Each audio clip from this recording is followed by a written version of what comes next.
ایک بزرگ پہاڑوں پر نکل گئے۔ پیچھے دیکھا کہ ایک پاکستانی آ رہا ہے۔ بزرگ نے پوچھا کیا چاہیے؟ پاکستانی نے کہا غریب ہوں، کچھ عنایت فرمائے۔ بزرگ نے پہاڑ کی طرف انگلی اٹھائی، پہاڑ سونے کا ہو گیا۔ چل چلتے دیکھا وہ پاکستانی پھر پیچھے آ رہا ہے۔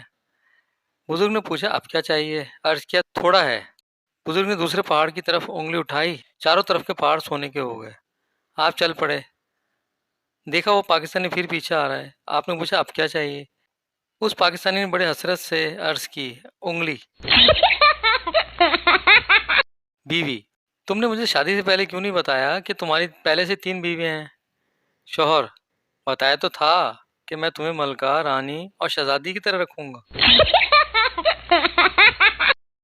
ایک گاؤں میں ایک بڑے میاں فوت ہو گئے۔ مدرسے میں استاد صاحب نے چھٹی کا اعلان کر دیا۔ بچے خوشی خوشی مدرسے سے باہر کی طرف بھاگنے لگے۔ سامنے سے 2 بوڑھوں کو آتا دیکھ کر ایک بچے نے دوسرے سے کہا یار دیکھو، سامنے سے 2 چھٹیاں آ رہی ہیں۔